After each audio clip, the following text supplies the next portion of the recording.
If the GOP is seen as trying to kill or cripple GM and Chrysler in order to punish hundreds of thousands of American workers for supporting Democrats, today's news could represent a sea change, not just for the economy, but for American politics. Joining us now to weigh in is Air America Radio's Thom Hartmann. And Thom, thanks for your time tonight. By telling the industrial Midwest to essentially go to hell, is the GOP making a conscious decision that, well, look, we've lost every region of the country but one, so okay, America, it's 1860 all over again, bring it on?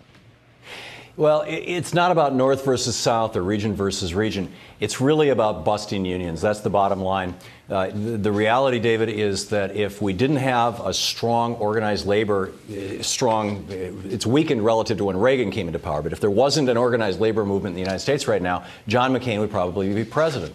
And this is an opportunity to continue the process that Ronald Reagan began in 81, 82 when he busted Patco and try to, blow up another couple million union jobs.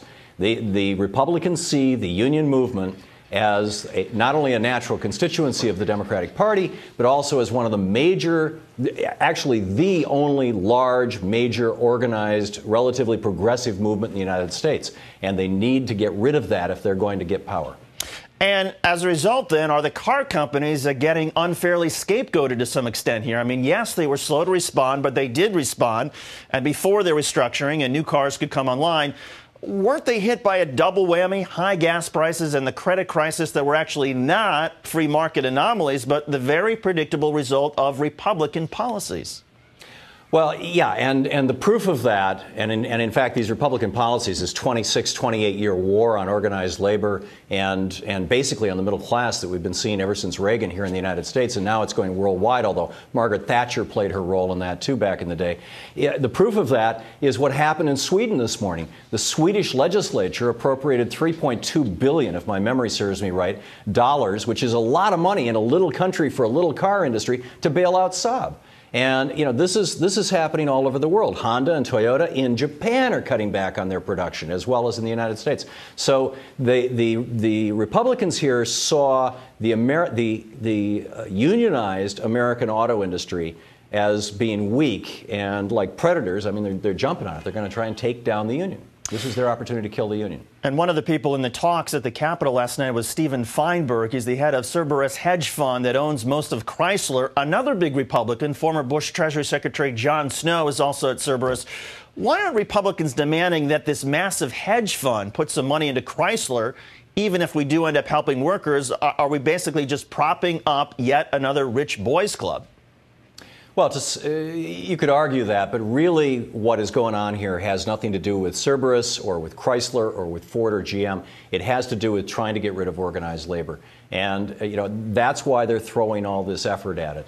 And the tragedy is that they're willing to take down not just the direct auto workers. My dad worked in a tool and die shop in Lansing, Michigan for 40 years. It was, Lansing Tool and Die. It wasn't the big three, but I guarantee you his jobs and all the other people who worked in that tool and die shop depended on the auto industry. There are millions of jobs like that around America, and they're all going to go, or many of them are going to go, if these companies go down.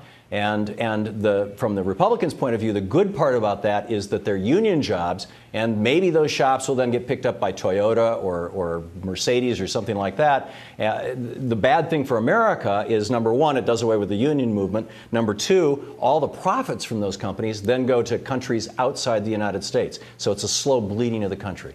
How do we return to an economy that's based on actually making things? I mean, what does President-elect Obama need to do when he gets in office to wean our economy off of these made-up financial games and get back to real manufacturing?